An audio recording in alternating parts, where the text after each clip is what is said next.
അപ്പോൾ എന്ത് ചെയ്യാം, ഇപ്പോൾ വീൽ സ്പോട്ടിൽ ജസ്റ്റ് ഒരു എല്ലാവരുടെ കയ്യിലും സ്മാർട്ട് ഫോൺ ഉണ്ട്. ഫോട്ടോ എടുക്കുന്നു, അതിൽ ടെക്സ്റ്റ് ആയിട്ട് 20 രൂപയുടെ ഇത് ഞാൻ അബൌട്ട് ടു എക്സ്പയർ ആണ് എന്ന് എഴുതാം, അല്ലെങ്കിൽ ഇതൊരു 15 രൂപയ്ക്കോ 12 രൂപയ്ക്കോ കൊടുക്കുന്നു എന്ന് പറഞ്ഞിട്ട് ജസ്റ്റ് ഒരു പോസ്റ്റ് ഇടുക. ഫേസ്ബുക്കിൽ എല്ലാവരും പോസ്റ്റ് ഇടുന്നില്ലേ, അതുപോലെ തന്നെ. അപ്പോൾ അത് ചുറ്റുപാടുള്ള ആൾക്കാർക്കെല്ലാം ഇനാപ്പ് നോട്ടിഫിക്കേഷനായിട്ട് പോകും. അപ്പോൾ ഓക്കെ, ഒരു വീട്ടമ്മ അത് കാണാം, ഞാനിപ്പോൾ ടൗണിൽ പോയിട്ട് വാങ്ങിക്കുന്നേക്കാളും ഭേദമാണ് തൊട്ടടുത്ത ചേട്ടൻ്റെ കടയിൽ നിന്ന് ഇങ്ങനത്തെ ഇത് കിട്ടുന്നുണ്ട്, ഇങ്ങനെ ഓഫേഴ്സും കാര്യങ്ങളുണ്ട്, അത് അവിടെ പോയി വാങ്ങിക്കുകയാണെങ്കിൽ ഈ കടക്കാരൻ്റെ ലോസ് അവന് മിറ്റിഗേറ്റ് ചെയ്യാം. From consumer point of view നമുക്കൊരു നല്ലൊരു ഡീലായി. വേറെ രണ്ട് ചോദിക്കാം, അതായത് ഇപ്പം നമ്മൾ അടുത്തുള്ള ഷോപ്പുകളുടെ ഓഫേഴ്സാണ് നമുക്ക് വെയിൽ സ്പോട്ടിലൂടെ കിട്ടുക എന്ന് പറഞ്ഞു. അപ്പോൾ അതിൽ ദൂരെ ഇപ്പം നമുക്ക് വേറെ ഒരുപാട് വലിയ പ്രോഡക്റ്റുകൾ വാങ്ങിക്കണം, അല്ലെങ്കിൽ കുറേ വേറെ എന്തെങ്കിലും നമുക്ക് പർച്ചേസ് ചെയ്യണം എന്നുണ്ടെങ്കിൽ അത് നമുക്ക് അങ്ങനത്തെ ഷോപ്പുകളുടെയും ഈ ഒരു ഓഫർ കാര്യങ്ങളൊക്കെ നമുക്ക് വെയിൽ സ്പോട്ടിൽ കിട്ടുമോ? കാണാം. ഇത് വെയിൽ സ്പോട്ട് എന്നുള്ളത് ഒരു location based aggregate platform of loyalty and rewards ആണ്. എന്ന് വെച്ചാൽ നമുക്ക് ഇതിൽ ലൊക്കേഷൻ നമുക്ക് ചേഞ്ച് ചെയ്യാം. ഇപ്പോൾ തൃശ്ശൂരുള്ള ഞാൻ അറിഞ്ഞു ഇപ്പോൾ എറണാകുളത്താണ് വലിയ വലിയ കടകളും കാര്യങ്ങളും ഇതൊക്കെ ഉള്ളത്. അവിടുത്തെ ഓഫേഴ്സ് കാണണമെങ്കിൽ എനിക്ക് ജസ്റ്റ് ലൊക്കേഷൻ എറണാകുളം സ്വിച്ച് ചെയ്യാം. എം ജി റോഡോ അങ്ങനെ ടൈപ്പ് ചെയ്ത് കൊടുത്താൽ മതി. ഒരു ലൊക്കേഷൻ ബേസ്ഡ് അല്ല, നമുക്ക് എവിടത്തെ വേണമെങ്കിലും ഓഫേഴ്സും കാര്യങ്ങളൊക്കെ അറിയാൻ പറ്റും. നമ്മൾ ജസ്റ്റ് ലൊക്കേഷൻ ചേഞ്ച് ചെയ്ത് കൊടുത്താൽ മാത്രം മതി. അപ്പോൾ അടുത്തുള്ള കടകളുടെ ഓഫേഴ്സ് എല്ലാം ആ ലൊക്കേഷനിലെ പർട്ടിക്കുലർ ലൊക്കേഷനിലെ ഷോപ്സിൻ്റെ ഓഫേഴ്സ് എല്ലാം നമുക്ക് കാണാം. പിന്നെ ഇതിൽ കാറ്റഗറി വൈസ് കൂടി നമുക്ക് സെർച്ച് ചെയ്യാം. ഇപ്പോൾ സപ്പോസ് എനിക്ക് എന്തെങ്കിലും കാറ്റഗറി ഓഫ് റിട്ടെയിൽ പ്രൊഡക്റ്റ് വാങ്ങിക്കണം, അത് എനിക്ക് സെർച്ച് ചെയ്യാം. അതിലുള്ള ബെസ്റ്റ് ഓഫേഴ്സ് എനിക്ക് അറിയാം. അത് ഡിസ്റ്റൻസ് വൈസ് ആയിരിക്കും സോർട്ട് ചെയ്തിട്ട് റിസൾട്ട് വരുന്നത്, അത് നോക്കി ചെയ്യാം. ഇപ്പോൾ എന്താ പറയുക, തൃശ്ശൂർ കിടക്കുന്ന ഞാൻ എറണാകുളത്ത് ഏതെങ്കിലും ഒരു പർട്ടിക്കുലർ പ്രൊഡക്റ്റിന് 100 രൂപ കുറവാണ്, തൃശ്ശൂർ അത് 100 രൂപ കൂടുതലാണ്. എനിക്ക് ബെറ്റർ തൃശ്ശൂരിൽ നിന്ന് വാങ്ങിക്കുന്നതല്ലേ നല്ലത് യാത്രാ ചെലവ് നോക്കുമ്പോൾ. ആ ലോജിക്കെല്ലാം യൂസർ തന്നെ നോക്കണം. ഇപ്പോൾ ഓഫേഴ്സ് മാത്രമല്ലാതെ വേറെ എന്തെല്ലാം ഫെസിലിറ്റീസ് ആണ് വെയിൽ സ്പോട്ട് ഒരു വ്യൂവറിന് അല്ലെങ്കിൽ ഒരു കസ്റ്റമറിന് പ്രൊവൈഡ് ചെയ്യുന്നത്? കസ്റ്റമർക്ക് ചോയ്സ് ഉണ്ട്. എന്നുവെച്ചാൽ ഇപ്പോൾ പ്രസൻ്റ്ലി ഒരു കസ്റ്റമർ ഒരു ടൗണിലേക്ക് ഇറങ്ങാം ഓഫ്ലൈൻ ഷോപ്പിങ്ങിന്. അപ്പോൾ സപ്പോസ് ആൾക്കൊരു ഇലക്ട്രോണിക്സ് വാങ്ങിക്കണം. ഒരു ടൗണിൽ ഇലക്ട്രോണിക്സ് ഷോപ്പിൻ്റെ ഒരു മോർ ദാൻ 10 ചോയ്സസ് ഉണ്ടാവും. ഈ ചോയ്സിൽ നിന്ന് ആൾ ഏത് ഷോപ്പിലേക്ക് പോകണം എന്നുള്ളത് കസ്റ്റമറുടെ ഡിസ്ക്രിപ്ഷനാണ് അല്ലേ. അവിടെ അതിലാണ് നമ്മൾ ഓപ്പർച്യൂണിറ്റി കണ്ടെത്തുന്നത്. കസ്റ്റമറുടെ ചോയ്സിന് റിവാർഡ് കൊടുക്കുകയാണ്. ഇപ്പോൾ വെയിൽ സ്പോട്ട് ആപ്ലിക്കേഷനിൽ കാണുവാണ് ഏതെങ്കിലും ഒരു ഇലക്ട്രോണിക് ഷോപ്പ്, അവൻ ഇങ്ങനെ റിവാർഡ് പോയിന്റ് കൊടുക്കുകയാണ്. അതായത് നിങ്ങൾ പർച്ചേസ് ചെയ്യുന്ന ബില്ലിൻ്റെ ഇത്ര പെർസെൻറ്റേജ്, ഒരു 5% റിവാർഡ് പോയിന്റ്സ് ആയിട്ട് കൊടുക്കുകയാണ് എന്ന് കാണുവാണ്.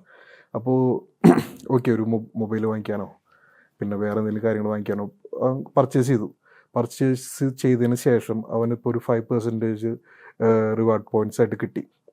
ഈ റിവാർഡ് പോയിന്റ്സ് അവൻ്റെ കയ്യിലുണ്ട്. അപ്പോൾ ഈ റിവാർഡ് പോയിന്റ്സ് കൊണ്ട് അവനാ ഒരു മാസത്തെ കറണ്ട് ബില്ല് അടയ്ക്കാൻ പറ്റി. പോട്ടെ, അവൻ്റെ ബൈക്കിൻ്റെ ഒരു മാസത്തെ EMI അതിൽ നിന്ന് അടയ്ക്കാൻ പറ്റി. വലിയൊരു സേവിങ്സ് അല്ലേ? അതെ, തീർച്ചയായിട്ടും. അതായത് നമ്മൾ ആ കസ്റ്റമർ എടുക്കുന്ന ചോയ്സിന് കിട്ടുന്ന റിവാർഡ്, അതാണ് വെയിൽ സ്പോട്ട് റിവാർഡ് പോയിന്റ്സ്. ഓക്കെ, നമ്മൾ ആക്ച്വലി ഒരു പ്രൊഡക്റ്റ് വാങ്ങി നമ്മളത് കൊണ്ട് യൂസ് ചെയ്യുന്നല്ലാതെ പിന്നെ റിഡീംസ് അല്ലെങ്കിൽ റിവാർഡ് പോയിന്റ്സ് നമ്മൾ ശരിക്കും ശ്രദ്ധിക്കാറില്ല. പക്ഷെ അതുപോലെ നമുക്ക് വെയിൽ സ്പോട്ട് കൃത്യമായിട്ട് നോട്ട് ചെയ്ത് തരുന്നുള്ളതാണ് ഏറ്റവും വലിയ പ്രത്യേകത അല്ലേ? മറ്റൊരു പ്രത്യേകത. പിന്നെ അതല്ലാതെ എന്തൊക്കെയാണ് വേറെ ഫെസിലിറ്റീസ് നമുക്ക് വെയിൽ സ്പോട്ട് തരുന്നത്? ഓഫേഴ്സ് അല്ലെങ്കിൽ റിവാർഡ്സ്, അത് കൂടാതെ എന്തെല്ലാം കാര്യങ്ങളാണ്? ഇപ്പം റീചാർജ് ചെയ്യുന്നത് പറഞ്ഞിരുന്നല്ലോ, സാർ പറഞ്ഞിട്ടുണ്ടായിരുന്നു. അപ്പോൾ അതിൻ്റെയൊക്കെ വേറെ പോയിന്റ്സും കാര്യങ്ങളൊക്കെ എന്തൊക്കെയാണ്? ഇത് തന്നെയാണ് നമ്മൾ കസ്റ്റമേഴ്സ് വെയിൽ സ്പോട്ട് മോട്ടീവ് എന്താണെന്ന് വെച്ചാൽ ലോക്കൽ ഷോപ്പിംഗ് പ്രൊമോട്ട് ചെയ്യുക. ഇപ്പോൾ ഓഫ്ലൈൻ റീറ്റെയിലേഴ്സ്, ചെറുകിട കച്ചവടക്കാർ ഇപ്പോൾ വളരെ വലിയ പ്രതിസന്ധി കൂടെ കടന്നു പോകുന്നത്. ഇപ്പോൾ എല്ലാവർക്കും എന്തും ഫോണിൻ്റെ ഫിംഗർ ടിപ്പിലുണ്ട്, ഓൺലൈൻ ഷോപ്പ് ചെയ്യാം. യെസ്. ഉപ്പ് തൊട്ട് കർപ്പൂരം വരെ ഓൺലൈൻ കിട്ടും.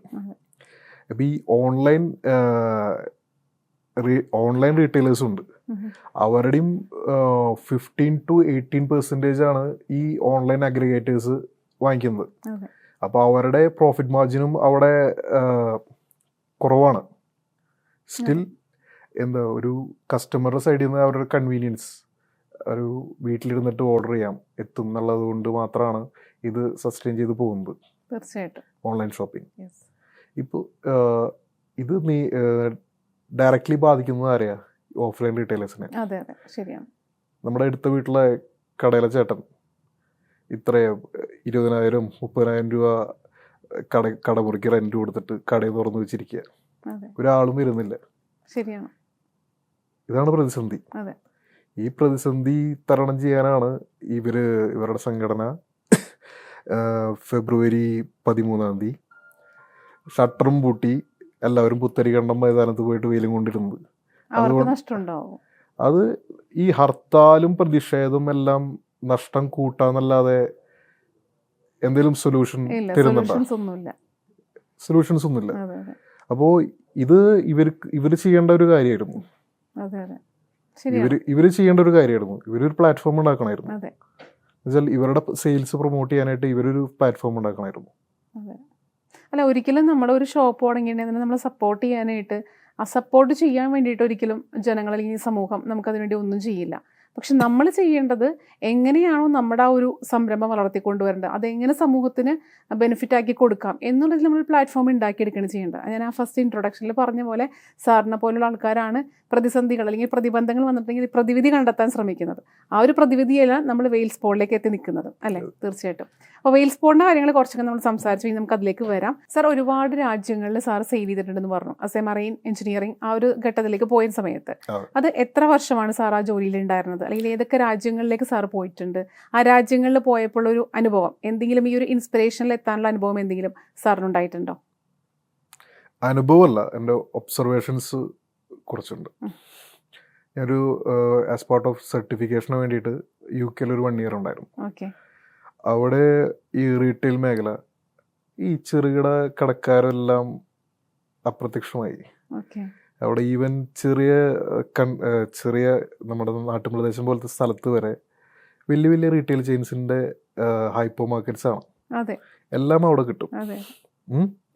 അപ്പോൾ ഭാവിയിൽ ഇന്ത്യയും അതുപോലെ ആയിക്കൂടാന്നില്ല, എടുത്തു കഴിഞ്ഞു.